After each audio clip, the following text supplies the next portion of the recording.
Suzuki Khyber आपके लिए है, 97 का मॉडल है। गाड़ी माशाल्लाह बड़ी बेहतरीन कंडीशन में है। आपको गाड़ी मुकम्मल डिटेल से दिखाई है, दिखाते भी हैं, रेट भी बताते हैं। इंजन रूम जब पहले भी इस गाड़ी की डिटेल वीडियो जब हमने बनाई थी तो इसका इंजन रूम जो है ना ये खुल गया। इंजन रूम गाड़ी का देखें माशाल्लाह, इंजन रूम में अच्छी है, कोई कुप्पे पे जोर टांग नहीं है, फ्रंट पट्टी अच्छी है गाड़ी की, ड्राइव बैटरी इंस्टॉल्ड है, एसी का सामान लगा हुआ है। इसकी डिमांड कर रहे हैं 4,10,000, 3.5 हमने इनको कहा, कह रहे हैं जी कोई पार्टी आई तो दे देंगे। ठीक है, टायर अच्छे हैं, गाड़ी के टायर से देखें माशाल्लाह अच्छी कंडीशन में है।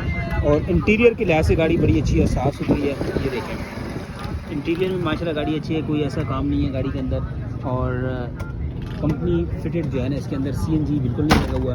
बाकी आप देखें बैक लुक गाड़ी की देखें, ये देखें सीटें वगैरह, रूम शूम गाड़ी का अच्छा है। लेना चाहते हैं नंबर आपको कमेंट बॉक्स में हम दे देंगे, क्योंकि इनकी फुल डिटेल वीडियो भी हमने बनाई है, वो हमारे मेन YouTube चैनल पे आ जाएगी। शॉर्ट वीडियो दिखा के गाड़ी आपको लेना चाहते हैं नंबर पे कांटेक्ट कर सकते हैं।